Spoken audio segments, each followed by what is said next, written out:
Wave motion. Wave motion में क्या है, ऑलमोस्ट 2 MCQ यहां से एक्सपेक्टेड है और बिल्कुल आसान टॉपिक होता है, अच्छी तरह से आप समझे। वेव मोशन में क्या है कि हम मैकेनिकल वेव देखते हैं। मैकेनिकल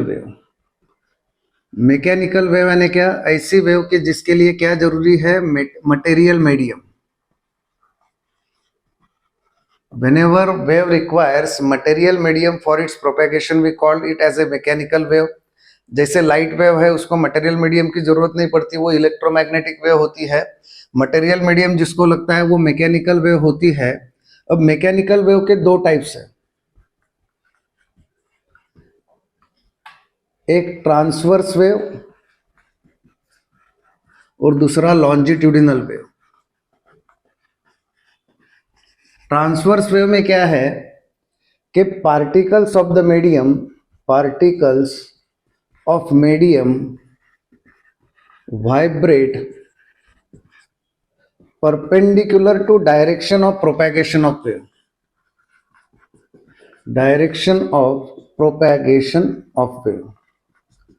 ट्रांसवर्स वेव में particles of the medium vibrate perpendicular to the direction of propagation of wave, और लॉन्जिट्यूडिनल वेव में particles of the medium vibrate parallel to the direction of propagation of wave. जैसे अगर यहाँ पे X direction के, positive X direction के वहां पे हम वेव वेलोसिटी दिखाएंगे तो particle velocity along y axis आ जाएगी, तो ये हो गया ट्रांसवर्स वेव। और अगर लॉन्जिट्यूडिनल वेव है तो अगर ये वेव वेलोसिटी है तो उसी के डायरेक्शन में पार्टिकल वेलोसिटी भी आ जाएगी। सो दोनों पैरेलल होंगे तो लॉन्जिट्यूडिनल बन जाएगा, अगर दोनों परपेंडिकुलर होंगे तो ट्रांसवर्स वेव बन जाएगी। अब ट्रांसवर्स वेव जो है वो बनने के लिए मीडियम मस्ट हैव, क्या रिक्वायरमेंट है, medium must have modulus of rigidity, और लॉन्जिट्यूडिनल वेव बनने के लिए medium must have bulk modulus. Bulk modulus is property of solid, liquid and gases, therefore longitudinal wave can be produced in all, but modulus of rigidity is the property of solid only. That's why transverse wave can be produced only in solids. Bulk modulus is property of solid, liquid, gases. Longitudinal wave बनने के लिए bulk modulus की जरूरत है, इसलिए longitudinal wave solid, liquid और gases तीनों में बन सकते हैं। अगर लॉन्जिट्यूडिनल का एग्जांपल बोले तो sound wave motion, sound wave ये लॉन्जिट्यूडिनल वेव है, और वेव्स ऑन स्ट्रिंग ये जो होता है ये ट्रांसवर्स वेव का एग्जांपल है। Light wave is also transverse wave, electromagnetic waves are also transverse wave, ये आपको ध्यान में रखना है। जब ट्रांसवर्स वेव मीडियम में प्रोड्यूस होती है तो मीडियम में क्रेस्ट एंड ट्रफ्स बनते हैं। Whenever transverse waves are produced in a medium में क्या बनते हैं, crest and troughs. Whenever transverse waves are produced in a medium में crest and trough बनते हैं।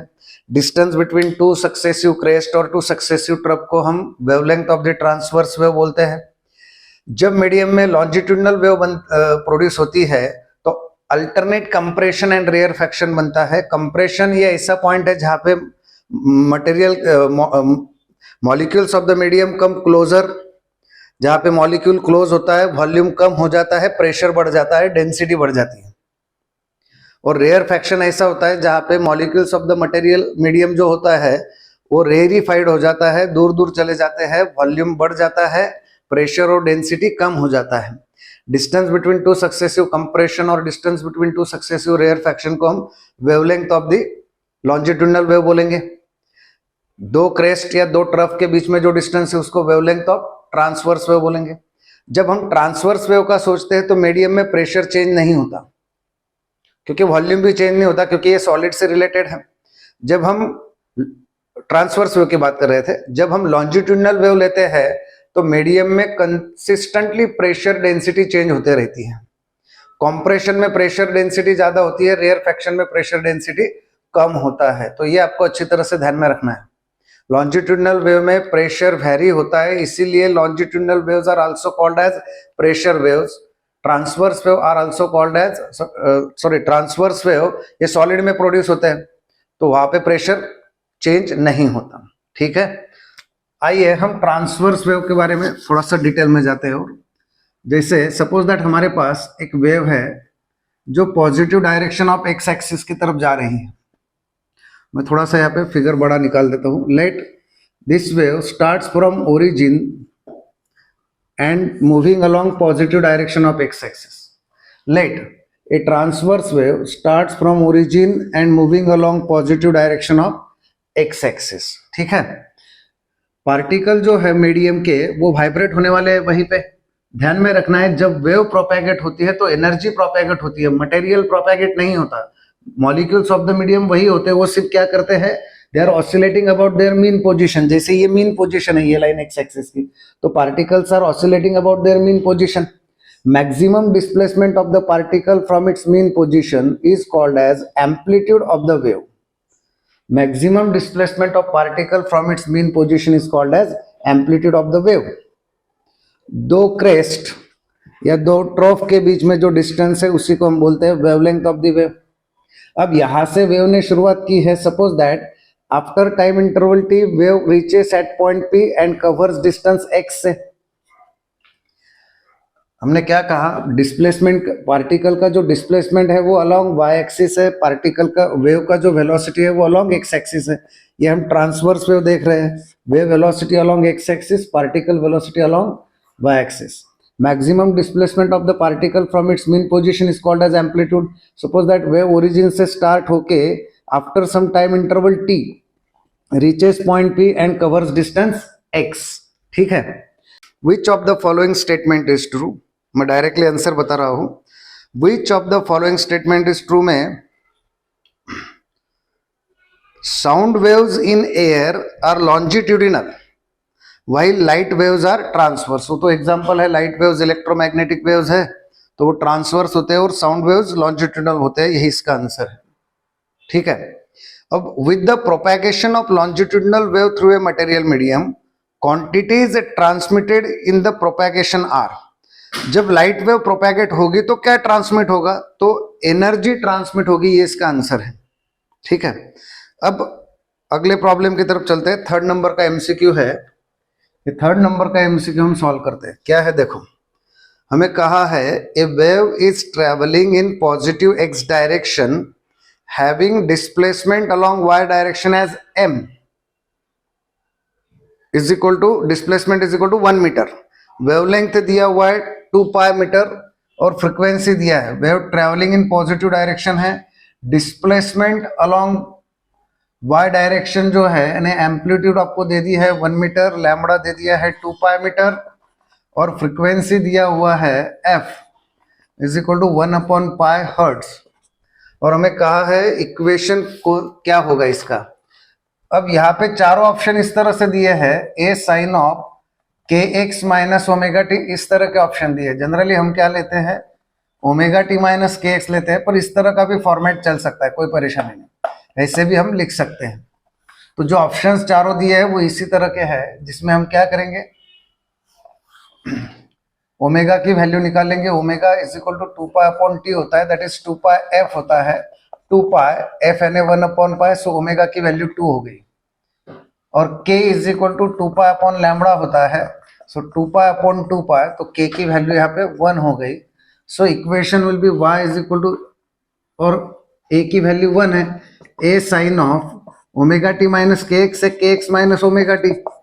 a की वैल्यू 1 है, साइन ऑफ k कितना है 1 है, और ओमेगा कितना है 2 है, तो sign of x minus 2t, ये आंसर आ गया। हमें क्या दिया हुआ था, एम्पलीट्यूड दी हुई थी, डिस्प्लेसमेंट अलोंग वाई एक्सिस दिया हुआ था, वेवलेंथ दी है, फ्रीक्वेंसी दी है, जिसमें हमने ओमेगा और k की वैल्यू निकाल ली और हमको क्या मिल गया, equation of simple harmonic progressive wave मिल गया। तो ये हमारा फर्स्ट प्रॉब्लम कंप्लीट हो गया डिस्प्लेसमेंट पे। अभी सेकंड प्रॉब्लम है, फोर्थ नंबर का एमसीक्यू देख रहे हैं हम। इसमें हमें क्या कहा गया है, y1 is equal to a sine of omega t plus k x plus 0.57, इस तरह से हमें दिया हुआ है y1। और y2 इज इक्वल टू कहा है a sine of cos of omega t plus k x. और हमें क्या कहा है, फेज डिफरेंस बिटवीन देम पूछा है, phase difference between y1 and y2 पूछा है। इस एमसीक्यू में हमें सिंपल हार्मोनिक प्रोग्रेसिव वेव दिया हुआ है y1 और y2। सबसे पहले हम क्या करेंगे, ये साइन है तो इसको भी साइन में कन्वर्ट कर देंगे, तो a sine of omega t plus k x, ये पाई बाय 2 हो जाएगा क्योंकि cos sine of 90 plus theta cos theta होता है। अब यहाँ पे देखो ये दोनों टर्म तो सेम है, omega t plus k x, omega t plus k x, सिर्फ यहाँ पे फर्क होने वाला है। तो फेज डिफरेंस कितना हुआ, pi by 2 minus 0.57, so phi 1 minus phi 2 that is pi by 2 minus 0.57। Pi by 2 कितना है, पाई 3.14 है, 3.14 1.57 हो जाएगा वो, माइनस 0.57, तो आंसर आ गया 1। सो फेज डिफरेंस कितना है, 1 है। आंसर क्या है देखते हैं। Yes, phase difference is 1 radian. Clear, ये सारे रेडियन में ही होंगे। यहाँ पे ध्यान देना है, पाई बाय 2 हमने एडिशनल लिया है, ये एडिशनल है, ये दोनों टर्म सेम है, ये दोनों फेज होते हैं, तो डिफरेंस का है पाई बाय 2 माइनस 0.57 का है। 6 नंबर का एमसीक्यू हम देख रहे हैं वेव मोशन का। वेव दिया हुआ है y equals to 0.25 sine of 10 pi x minus 2 pi t, ये हमें दिया हुआ है 0.25 साइन ऑफ 10 पाई x। अब हमें इसका डिस्क्रिप्टिव दिया हुआ है ऑप्शन में कि फ्रीक्वेंसी क्या है, वेवलेंथ क्या है। तो यहाँ पे देखो ये तो हो गया एम्पलीट्यूड, ए साइन ऑफ के x minus omega T format है, ये हो गया तुम्हारा के और ये हो गया तुम्हारा ओमेगा। सो के इज इक्वल टू 10 पाई, के कितना है 2 pi upon lambda. So lambda is equal to क्या हो जाएगा, 1/5 हो जाएगा, क्योंकि के 10 पाई दिया है, 2 pi upon lambda, lambda is equal to 1/5। Omega is equal to 2 pi दिया हुआ है, ओमेगा 2 पाई एन होता है। सो यहाँ पे 2 पाई कैंसिल, फ्रीक्वेंसी 1 हो जाएगा। निगेटिव साइन इसका मतलब positive direction of x axis है। तो हम डिस्क्रिप्शन पढ़ते हैं क्या दिया हुआ है, the wave is travelling along positive direction with frequency 1 hertz, बराबर है, फ्रीक्वेंसी 1 हर्ट्ज, और वेवलेंथ कितना है 0.2 मीटर। सो यहाँ पर फ्रीक्वेंसी 1 हर्ट्ज है, 0.2 मीटर, यानी ऑप्शन ए होना चाहिए इसका आंसर, क्योंकि positive direction with frequency 1 and wavelength 0.2, frequency 1 hertz and wavelength 0.2, तो ये पॉजिटिव डायरेक्शन है, ध्यान में रखना है क्योंकि यहाँ पे निगेटिव साइन है। ये क्लियर हो। 7 नंबर का एमसीक्यू हमें क्या दिया है, देखो हमें दिया है y1 is equal to 10⁻⁻6 sine of 100t plus x/50 plus 0.5 metre में दिया हुआ है, और y2 दिया है, अभी हमने जो प्रॉब्लम सॉल्व करा उसी तरह का ये प्रॉब्लम है। तो इसका हमें फेज डिफरेंस पूछा हुआ है, phase difference between the two waves हमें पूछा है। तो अभी फेज डिफरेंस कैसे निकालेंगे, सबसे पहले कॉस को हम साइन में कन्वर्ट कर लेंगे।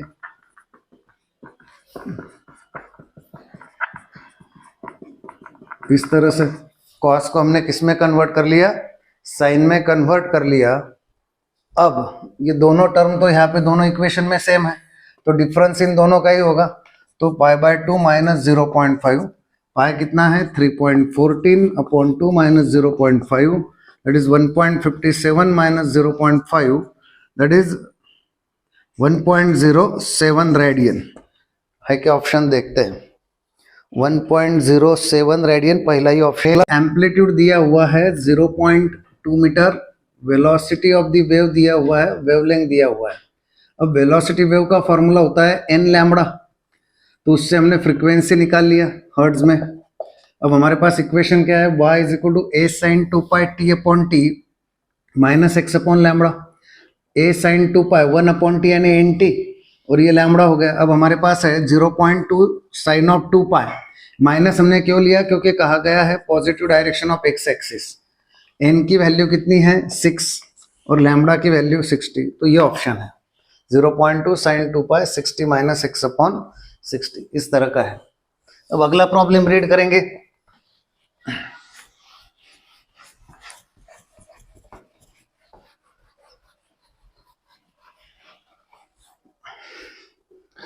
अगला प्रॉब्लम क्या है देखो, 9 नंबर का है। प्रॉब्लम ऐसा है, in sinusoidal wave time required for particular point to move from maximum displacement to zero. In sinusoidal wave time required for particular point to move from maximum displacement to zero. अब देखो ध्यान देना है, जब भी हम वेव मोशन कंसिडर करते हैं तो ये एक कंप्लीट वेव है, तो ये जो पूरा पीरियड है जीरो से कैपिटल टी, ये पूरा स्मॉल टी टाइम है।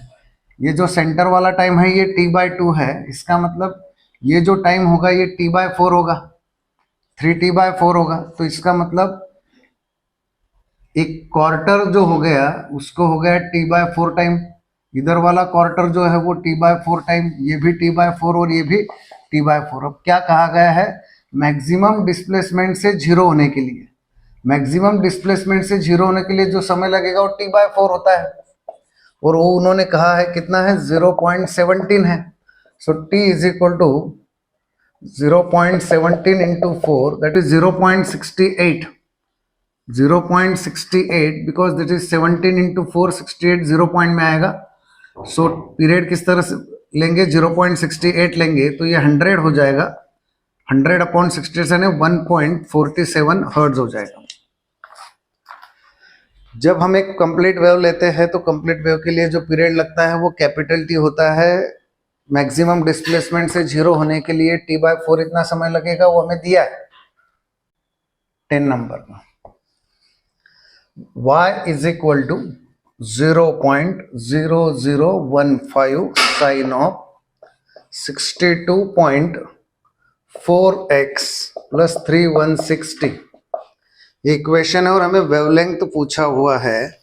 अब देखो यहाँ पे ये कौन सा फॉर्मेट है, y is equal to a sine of omega t, ध्यान में रखना है t का कोएफिशिएंट हमेशा ओमेगा लेना है, प्लस kx। हमें अभी वेवलेंथ पूछा है तो हमारे पास ये formula k is equal to 2 pi upon lambda, ये दिया है 62.4। So lambda is equal to 2 into 3.14 upon 62.4। So ये क्या हो जाएगा, देखो ध्यान दो अच्छी तरह से, 3.14 अपॉन 2 3 इस तरह से, सही है, या फिर 6.28 अपॉन 62.4 यानी 62.8 अपॉन 62.4 इंटू 1/10 ऐसा कर सकते हैं हम इसको। तो हमारे पास लैम्बडा क्या आ जाएगा, 0 पॉइंट लगभग 1 आ जाएगा, ये 0 point, it will be 0 point something because lambda is equal to, ये देखो ये समथिंग आएगा 1 पॉइंट समथिंग आ जाएगा, और ये अपॉन 10 होने की वजह से 0.1 ले लेंगे। 11 नंबर के एमसीक्यू में क्या है, two sound waves having phase difference 60 have path difference of. दो साउंड वेव दिए हुए हैं जिनका फेज डिफरेंस हमें पता है और पाथ डिफरेंस पूछा है। हमारे पास फॉर्मूला याद है आपको, phase difference is equal to 2 pi upon lambda into path difference, ऐसे होता है। Phase difference 2 pi upon lambda into path difference, तो हमें क्या क्या दिया हुआ है, two sound waves have phase difference 60 degree have path difference. तो फेज डिफरेंस 60 यानी कितना है, π/3 है, 60 डिग्री यानी π/3। सो पाई कैंसिल हो जाएगा, डेल्टा एक्स क्या आ जाएगा, λ/6 आ जाएगा। आंसर दिया हुआ है, पहला ही ऑप्शन है।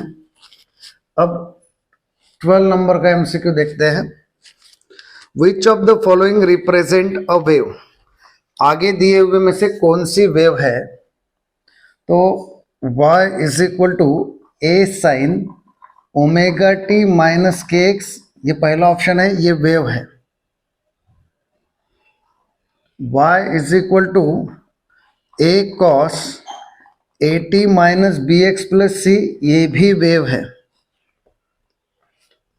y is equal to a sine K x और a साइन ओमेगा टी, तो d भी वेव है। एक्चुअली ये क्वेश्चन ही इसमें ऐसा चाहिए था कि which of the following is not a wave, ऐसा होना चाहिए था। ठीक है, हम इसको स्किप कर देंगे। 13 नंबर का क्वेश्चन देखते हैं। Frequency of A sinusoidal wave, wave दिया हुआ है 0.40 कॉस ऑफ 2000 टी प्लस 0.80। अब देखो ये कैसा है, फ्रीक्वेंसी पूछा है तो ये हो गया एम्पलीट्यूड, ये हो गया omega T. So omega is equal to 2000 हो गया, 2 pi F is equal to 2000। So F is equal to 1000 upon pi, ये ऑप्शन है, डी ऑप्शन 13 नंबर के लिए। ठीक है, अब 14 नंबर भी देख लेते हैं। 14 नंबर में इक्वेशन इस तरह से दिया है, y is equal to 4 sine of pi t upon 5 minus x upon 9 plus pi by 6। इस तरह से हमें इक्वेशन दिया हुआ है। y इक्वल्स टू, ये प्रोग्रेसिव वेव दी हुई है और हमें क्या पूछा है कि आगे दिए हुए ऑप्शन में क्या करेक्ट है, जिसमें वेलोसिटी दी है, एम्पलीट्यूड है, फ्रीक्वेंसी है। तुम देख लेते हैं क्या है, और ठीक है। अब यहाँ पे देखो ये ओमेगा टी माइनस के एक्स, ओमेगा कितना है यहाँ पे, ओमेगा है पाई बाय 5 और के कितना है पाई बाय 9। ठीक है, तो वेलोसिटी क्या आएगी, ओमेगा अपॉन के पाई बाय 5